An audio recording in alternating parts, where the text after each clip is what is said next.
Financial protection हमारी life में क्यों जरूरी है, इस वीडियो के माध्यम से हम समझेंगे। नमस्कार, मैं निर्मल यादव आपके लिए लेकर आया हूं फाइनेंशियल प्रोटेक्शन के बारे में कुछ महत्वपूर्ण जानकारी। चलिए आपके लिए एक पीपीटी रन करता हूं। वित्तीय सुरक्षा यानी फाइनेंशियल प्रोटेक्शन, ये सिंपल सा एक प्रेजेंटेशन मैं आपके साथ शेयर कर रहा हूं। आपके चार आर्थिक जरूरतें। पहला है वित्तीय सुरक्षा, फाइनेंशियल प्रोटेक्शन। दूसरा, बच्चों का एजुकेशन, बच्चों का शिक्षण। तीसरी है शादी, मैरिज, ब्रदर्स सिस्टर्स चाइल्ड। लोगों को कम उम्र में जिम्मेदारियां आ जाती हैं, तो ऐसे में उनके भाई बहन की शादी की जिम्मेदारी भी कई बार उनके ऊपर आ जाती है, या फिर उनके बच्चों के शादी की जिम्मेदारी तो है ही। चौथा है सेवानिवृत्ति, रिटायरमेंट। इन चार जरूरतों में से आप किसे पहली प्राथमिकता देते हैं? किस जरूरत के लिए, कब और कितना जरूरत होगा, उसके लिए आपको सही योजना के चुनाव करने की जरूरत है। चलिए कुछ पॉइंट में वित्तीय सुरक्षा को समझने का प्रयास करते हैं। वित्तीय सुरक्षा क्यों जरूरी है? तो अपने भविष्य के आय की रक्षा करने के लिए। एकल परिवार प्रणाली में जिम्मेदारी साझा करने वाला कोई नहीं बचा है। विभिन्न देनदारियों के लिए उधार लेने के जोखिम को स्थानांतरित करने के लिए, आपके बाद आपका परिवार अच्छे से रह सके, इसके लिए भी वित्तीय सुरक्षा की जरूरत पड़ती है। समय समाप्त होने से पहले उचित वित्तीय योजना शुरू करें। यदि आप आज रुपया बचाते हो तो ये रुपया आपको कल बचाएगा। वित्तीय सुरक्षा के लिए एलआईसी में अभी निवेश करें और निश्चिंत रहें। We are here to secure you financially. Financial protection. दोस्तों, हर कोई सोचता है कि मुझे किसी के मदद की जरूरत नहीं है। हर कोई सोचता है कि मुझे कुछ नहीं होगा, बट मृत्यु अनिश्चित है।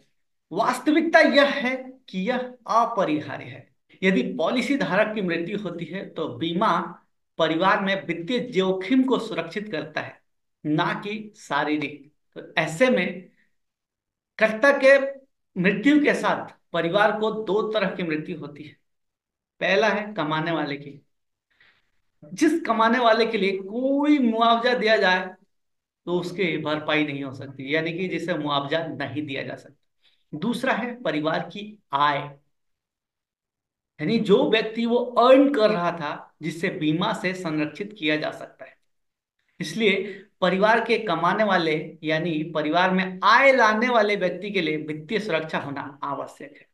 चलिए इसे एक उदाहरण से देखते हैं कि परिवार के कमाने वाले की अगर मृत्यु हो जाती है तो क्या हो सकता है। ह्यूमन लाइफ वैल्यू वो कैसे कैलकुलेट होता है? तो वो है करंट मंथली इनकम, उसको मल्टीप्लाई करके देखिए 150 टाइम्स। जो भी अमाउंट आएगा वो आपके लाइफ की वैल्यू होगी। That money gives your family financial protection. यानी कि जो अमाउंट निकल के आएगा, अगर उतने का आपका इंश्योरेंस कवरेज है तो वो अमाउंट आपके परिवार को प्रोटेक्शन देगा। तो चलिए एक उदाहरण से समझते हैं। एक परिवार दिखाया गया है जिसमें हस्बैंड है, उसकी वाइफ है और दो बच्चे हैं। इस परिवार का उत्पन्न है 100% जो होता है हस्बैंड से आता है। उसके परिवार से और कोई भी इनकम नहीं है। एक्सपेंस है 30% तो उस पर्टिकुलर व्यक्ति के ऊपर खर्च होता है, और रिमेन 70% व्यक्ति के परिवार के ऊपर खर्च होता है, जिसमें 30% में पेट्रोल, कपड़े, चाय नाश्ता, व्यक्ति का पर्सनल कुछ भी खर्चा है, पार्टी वार्टी। और 70% में क्या आता है? तो कपड़े, शिक्षण, घर का खर्च, भविष्य की जरूरतें, बाकी सारी चीजों के लिए वो व्यक्ति इस अमाउंट को खर्च करता है। World wide every working people follow same patterns, मतलब पूरी दुनिया में जो भी वर्किंग पीपल है यही पैटर्न फॉलो करता है। आपका फाइनेंशियल पैटर्न कैसा है? इस उदाहरण में अर्जक की मृत्यु हो जाती है, परिवार के आय का 100% हिस्सा शून्य होगा, लेकिन व्यय का हिस्सा शून्य नहीं होगा, वो तो जारी ही रहेगा। अर्जक की मृत्यु पर खर्च क्या होता है? जो उस व्यक्ति को लगने वाला था 30%, वो जीरो हो जाएगा, but remain 70% as it is चलता रहेगा। परिवार के मुख्य में व्यक्ति को उनके बाद परिवार को केवल 30% का खर्चा कम होगा, लेकिन बाकी का समान खर्च 70% चालू रहेगा। इसके लिए आपके बाद के खर्चे की रक्षा करनी चाहिए। तो समय रहते प्लान करें, जीवन में काश के लिए वक्त नहीं मिलता। No retake in real life. अब एक और एग्जांपल से इसको स्टैटिक लेकर आता हूं और एक और एग्जांपल आपके सामने पेश करता हूं। परिवार वही है जिसकी उत्पन्न है उस व्यक्ति से 30,000 रुपए, उसके परिवार से और कोई भी इनकम नहीं है। उस परिवार में पर्टिकुलर उस व्यक्ति का खर्चा है 9,000 रुपया और बाकी का 21,000 रुपया उसके फैमिली पे खर्च होता है, यानी कि कपड़े, शिक्षण, घर, भविष्य, बाकी सारी जरूरतों के लिए। अगर उत्पन्न की मृत्यु हो जाती है, यानी जो व्यक्ति अर्न कर रहा था उसकी मृत्यु हो गई, उस मामले में जो भी अमाउंट था 100% वो शून्य हो जाएगा। अब परिवार के अन्य सदस्यों का उत्पन्न जीरो है, लेकिन परिवार का जो खर्चा है वो जारी रहेगा। यानी परिवार के पास कम से कम 21,000 रुपए प्रति माह का खर्चा होगा। कुल राशि 21,000 मल्टीप्लाई बाय 12 महीने, तो ये टोटल अमाउंट जो निकल के आता है ये है 2,52,000 रुपए। भले ही थोड़ी सी बचत करे वो परिवार, तब ये अमाउंट कम से कम कितना हो जाएगा, तो जो परिवार 21,000 रुपये खर्चा करता था वो काट कसर करके 15,000 रुपये आ जाएगा। फिर भी अगर हर महीने के 15,000 को 12 महीने कैलकुलेट किया जाए तो यहाँ पर रिक्वायरमेंट होगा 1,80,000। ये क्यों चाहिए? क्योंकि कपड़े, शिक्षण, घर खर्चा, भविष्य की जरूरतों के लिए ये अमाउंट लगने ही वाला है। यहाँ पर आप कॉर्नर में देख रहे हैं कि सधवा क्या जाने विधवा का दर्द। ये कॉलम, ये शब्द अपने आप में बहुत मायने रखते हैं, लेकिन इसको समझने के लिए आपको उस व्यक्ति से मिलना पड़ेगा जिसका फैमिली में इनकम करने वाला व्यक्ति का डेथ हुआ होगा, तो फिर समझ में आएगा कि हाँ, इस लाइन का महत्व कितना है। मैं आज ही मेरे एक फ्रेंड की वाइफ से मिलकर आया। मृत्यु के 3 महीने हुए।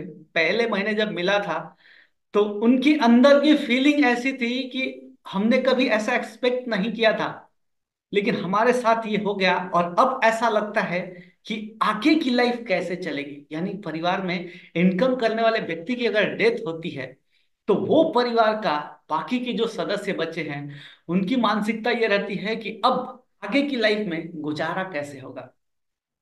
हालांकि मैंने उस परिवार के लिए एक छोटा सा सपोर्ट करके रखा था कि उनके हस्बैंड की एक पॉलिसी निकाल के रखे थे जिससे कि उनको कुछ अमाउंट मिल जाएगा और हर साल ऐसे ही उनके भविष्य के खर्चों के लिए कुछ अमाउंट मिलता रहेगा, सो दैट उनके परिवार को फाइनेंशियली थोड़ा सा सपोर्ट मिल जाएगा। व्यक्ति तो वापस नहीं आ सकता, कितना भी अमाउंट देके आप उस पर्टिकुलर व्यक्ति को वापस नहीं ला सकते, बट उस इनकम को, अपने लगने वाले एक्सपेंस को अगर आप फुलफिल कर पाए तो आपका लाइफ, आपके आगे का फ्यूचर थोड़ा राहत भरा हो सकता है। ये जो 1,80,000 रुपया लगने वाला है इसका प्रावधान कैसे किया जा सकता है कि 1,80,000 रुपया प्रतिवर्ष प्रदान करने के लिए परिवार को आज एक बड़ी राशि की आवश्यकता है जिसे कि वह खर्च चलाने के लिए निवेश कर सके। लाइक एफडी 6% 7% के रेट ऑफ इंटरेस्ट से है, जो आपको पेंशन के तौर पे मिल सके हर महीने 15,000 रुपए। उसके लिए आपको 30 लाख रुपए का एक फंड एफडी में जमा करना पड़ेगा बैंक में, तब जाके आपको वहां से हर महीने का 15,000 रुपए का इंटरेस्ट आएगा, जिससे कि आपके परिवार का गुजारा हो पाएगा। व्यवस्था कैसे करना होगा आपसे पूछ रहा हूं मैं, इस तरह का व्यवस्था कैसे करना होगा? 30 लाख आपके पास नकद रकम हो तब तो आप जाके वहां पे बैंक में एफडी कर पाएंगे। 30 लाख का आपके घर में गोल्ड पड़ा हो जिससे कि आप उसको डिपॉजिट करें, फिर वहां से उसको इनकम चालू हो। या फिर 30 लाख का प्लॉट आपका हो, उसे सेल किया जाए। बट प्लॉट के साथ विडंबना ये है कि लोग जब ऐसे सिचुएशन को देखते हैं तब उन्हें लगता है कि ये तो मौके की जमीन है और कम से कम में लेने का प्रयास करते हैं। वहीं पर अगला ऑप्शन है 30 लाख की एलआईसी पॉलिसी, जो कि मात्र 1,500 से 10,000 रुपये हर महीने के खर्च करके आपको ये प्राप्त हो सकती है। अगर आपने 30 लाख की एलआईसी पॉलिसी की तो मृत्यु के बाद परिवार को बीमा के रूप में वो 30 लाख रुपए मिलेंगे जो खर्च को कवर करने के लिए निवेश किया जा सकता है। Let's take proper life insurance and enjoy peaceful life. Contact on this number. मैं आपके लिए एक गोल्डन अपॉर्चुनिटी लेकर आया। मान लेते हैं आपकी सबसे कम मिनिमम ईयरली इनकम है 3 लाख रुपए। आपकी एज जो भी है 30 साल 35 साल, यहां से अगले 25 साल तक आप अर्निंग करने वाले हैं। दैट मीन्स आप हर साल कोई भी इंक्रीमेंट नहीं हो, कोई भी ग्रोथ नहीं हो आपके करियर में, फिर भी अगले 25 साल में 75 लाख रुपए कमाने वाले हैं। और इसी 75 लाख के साथ एक 20 लाख का LIC पॉलिसी से रिटर्न और पा सकते हैं। सो दैट आपका 75 लाख वो और 20 लाख ये, यानी टोटल 95 लाख रुपए इसी 25 साल में बना सकते हैं। सो क्यों आप केवल उस 75 लाख के बारे में सोच रहे हैं जो कि आपको मिलेगा? Take proper decision. इस स्लाइड में इतना ही दोस्तों। अगर आप अपने परिवार के लिए फाइनेंशियल प्रोटेक्शन चाहते हैं, वित्तीय सुरक्षा चाहते हैं, तो आप इस वीडियो में जो नंबर दिया है उस पर संपर्क कीजिए, सो दैट मैं हेल्प कर पाऊंगा आपको, आपके परिवार को वित्तीय सुरक्षा प्रदान करने में। इस वीडियो के डिस्क्रिप्शन में मेरा नंबर मिल जाएगा। मिलते हैं, जल्द ही मिलते हैं। अगर आप इच्छुक हुए तो संपर्क जरूर कीजिए। I will be happy to help you. Thank you very much. God bless you.